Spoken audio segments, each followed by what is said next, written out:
नमस्कार दोस्तों, स्वागत है आप सभी का हमारे इस चैनल सनातन ज्ञान गंगा पर। दोस्तों, अगर आप जीवन में कुछ नया सीखना चाहते हैं तो इस चैनल को सब्सक्राइब जरूर करें।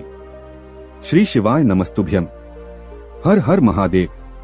दोस्तों, पूज्य जी ने कहा कि आप सभी को पता है कि सावन का बहुत ही पवित्र महीना चल रहा है और इस महीने आपको अपने जीवन के रोगों को दूर करने के लिए, अपने जीवन में चल रही धन धान्य की समस्या को दूर करने के लिए इस उपाय को जरूर करना चाहिए। देखिए, अगर आपका व्यापार सही ढंग से नहीं चल रहा है, आप बहुत मेहनत करते हैं, बहुत प्रयास करते हैं, लेकिन आपकी नौकरी नहीं लग पा रही है, या फिर आपको रुपए पैसों को लेकर कोई न कोई समस्या बनी रहती है, जीवन में रुपए पैसों की कमी लगातार बनी रहती है, या फिर आपके शरीर में कोई भारी रोग हो गया है, कोई भारी कष्ट है, लगातार दवाएं खा रहे हैं, डॉक्टरों को दिखा रहे हैं, लेकिन उसके बावजूद भी आपके शरीर में आराम नहीं मिल पा रहा है, तो पूज्य जी ने कहा कि आपको सिर्फ 2 चावल के दाने से यह विशेष उपाय शिवलिंग में जरूर करना चाहिए, जिससे आपके जीवन में चल रही ये सारी परेशानियां महादेव की कृपा से बहुत ही जल्द समाप्त हो जाएंगी। तो चलिए जानते हैं इस उपाय के बारे में। लेकिन उससे पहले, अगर आप भोलेनाथ जी को सच्चे दिल से मानते हो तो इस वीडियो को लाइक करें और चैनल को सब्सक्राइब करके कमेंट में हर हर महादेव जरूर लिखें। देखिए, इस वीडियो में हम पूज्य गुरुजी द्वारा बताए गए 2 विशेष उपायों के बारे में बात करेंगे। पहला उपाय उन लोगों को करना है जिनके जीवन में धन को लेकर कोई समस्या चल रही है, यानी जिन्हें धन प्राप्ति नहीं हो पा रही है, व्यापार सही से नहीं चला है, या फिर कोई ऐसी विशेष मनोकामना है जो परिपूर्ण नहीं हो पा रही है। और दूसरा उपाय उन लोगों को करना है जिनके शरीर में कोई रोग हो गया है। चलिए बात करते हैं गुरुजी द्वारा बताए गए पहले उपाय के बारे में। देखिए, इस उपाय के लिए आपको सिर्फ 1 बेल पत्र ले लेनी है और 2 दाने चावल के दाने ले लेने हैं। चावल की जो भी दाने आप लेंगे वह खंडित नहीं होनी चाहिए, टूटे हुए नहीं होने चाहिए। गुरुजी ने कहा कि आप सिर्फ 2 चावल के दाने लेंगे, फिर इसी के साथ आप जो 1 बेलपत्र लेंगे वह बेलपत्र कहीं से भी कटी फटी नहीं होनी चाहिए, और बेलपत्र की डंडी के आखिर में जो दूत होती है वह भी नहीं होनी चाहिए। अगर है तो उसको तोड़कर आप अलग कर लेंगे। अगर आपके पास बेलपत्र नहीं है तो शिवलिंग के ऊपर चढ़ी हुई बेलपत्र को उठाकर जल से शुद्ध करके फिर आप उसका भी इस्तेमाल कर सकते हैं। अब सबसे आखिर में आपको ले लेना है 1 लोटा जल। अब ये तीनों सामग्री लेकर आपको जाना है शिवालय। पूज्य गुरुजी ने कहा कि सुबह से लेकर शाम तक किसी भी समय आप यह उपाय कर सकते हैं, और ये उपाय आप शुक्रवार के दिन भी कर सकते हैं, सोमवार के दिन भी कर सकते हैं, प्रदोष की तिथि में भी कर सकते हैं, अष्टमी की तिथि में भी कर सकते हैं, मासिक शिवरात्रि भी कर सकते हैं, और किसी भी विशेष तिथि में आप ये उपाय कर सकते हैं। अब आपको सबसे पहले एक कार्य करना है। यह कार्य आप अपने घर पर ही कर लेंगे। आपके पास जो 1 बेलपत्र है उस बेलपत्र में 3 पत्तियां होती है। जैसा कि आप सभी जानते हैं कि बेलपत्र में 3 पत्तियां होती है, तो इन्हीं 3 पत्तियों में से किसी भी एक पत्ती में, चाहे आप ऊपर वाली पत्ती में लगा लीजिए या फिर नीचे की 2 पत्तियां होती है तो उनमें से किसी में भी लगा लीजिए। आप इन बेलपत्र की किसी भी एक पत्ती में थोड़ा सा शहद लगा लीजिए, या फिर आपके पास सफेद चंदन है तो वो लगा लीजिए, या फिर आपके पास पीला चंदन है तो वह लगा लीजिए। जो भी आपके पास उपलब्ध है आप वो थोड़ा सा लगा लीजिए। देखिए, अगर आपके पास पाउडर के फॉर्म में चंदन है, सफेद चंदन हो या पीला चंदन, और उसको थोड़ा सा गीला कर लीजिए, और बेलपत्र की तीनों पत्तियों में से किसी भी एक पत्ती में चिकनी साइड आप एक बिंदी टाइप या किसी भी तरह के साथ थोड़ा सा लगा देना है। फिर अब ये तीनों सामग्री लेकर आप शिवालय पहुंच जाएंगे। शिवालय पहुंचकर सबसे पहले आपको यही 1 बेलपत्र अपने हाथ में रखनी है और महादेव से प्रार्थना करनी है कि आपके जीवन में धन की समस्या चल रही है, या फिर आपके व्यापार में तरक्की नहीं हो पा रही है, व्यापार सही ढंग से नहीं चला है, या फिर आपकी नौकरी नहीं लग पा रही है।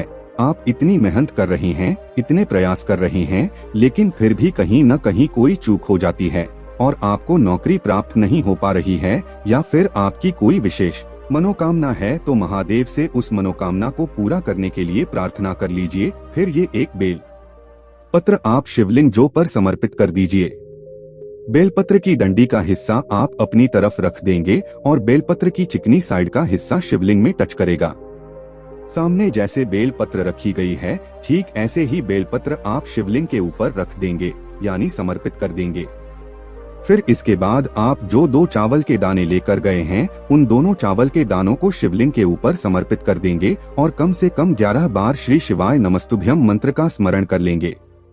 गुरुजी ने कहा कि आप सिर्फ यही 2 चावल के दाने ही शिवलिंग में समर्पित करेंगे। फिर इसके बाद सबसे आखिर में आपके पास बचा 1 लोटा जल, यह 1 लोटा जल आपको इसी बेलपत्र के ऊपर धीरे धीरे समर्पित करते जाना है और कम से कम 11 बार श्री शिवाय नमस्तुभ्यम मंत्र का स्मरण जरूर कर लेना है।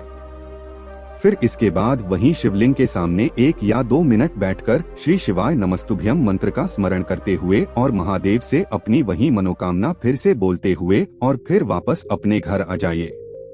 गुरुजी ने कहा कि अगर हम शुक्रवार के दिन या सोमवार के दिन या किसी भी विशेष तिथि में ये उपाय करते हैं तो यकीन मानिए महादेव हमारी इन सारी परेशानियों को दूर करके हमें सुख समृद्धि और वैभव की प्राप्ति करवाते हैं। अब इसके बाद बात करते हैं पूज्य गुरुजी द्वारा बताए गए दूसरे खास उपाय के बारे में। ये उपाय उन लोगों को करना है जिनके शरीर में कोई भारी रोग हो गया है। इस उपाय के लिए आपको थोड़े से काले तिल ले लेना है, साथ ही साथ आपको 1 शमी पत्र ले लेना है और सबसे आखिर में आपको 1 बेल पत्र ले लेना है। काले तिल आप 1 चुटकी भी ले सकते हैं, 2 चुटकी ले सकते हैं, जितनी आपकी इच्छा हो उतने आप ले सकते हैं। अब ये तीनों सामग्री लेकर आपको जाना है शिवालय।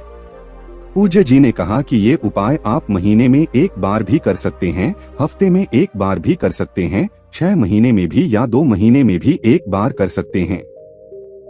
शिवालय पहुंचकर सबसे पहले आप जो काले तिल के दाने लेकर आए हैं वह काले तिल के दाने शिवलिंग के ऊपर समर्पित कर देंगे और हाटकेश्वर महादेव का नाम लेते हुए आपके शरीर में या फिर घर परिवार में किसी सदस्य के शरीर में अगर कोई रोग हो गया है तो उसको दूर करने के लिए आप हाटकेश्वर महादेव से प्रार्थना कर लेंगे।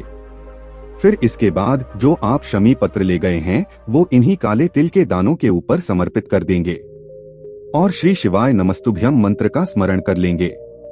और सबसे आखिर में आप जो बेल पत्र ले गए हैं उस बेल पत्र को शिवलिंग के ऊपर समर्पित कर देंगे और श्री शिवाय नमस्तुभ्यम मंत्र का स्मरण कर लेंगे। बेलपत्र की डंडी जला डाली की तरफ रहेगी। फिर 1 या 2 मिनट श्री शिवाय नमस्तुभ्यम मंत्र का स्मरण करने के बाद आपने जो 1 बेलपत्र और शमी पत्र शिवलिंग के ऊपर समर्पित की है वो उठाकर आपको माता अशोक सुंदरी वाले स्थान पर समर्पित कर देना है।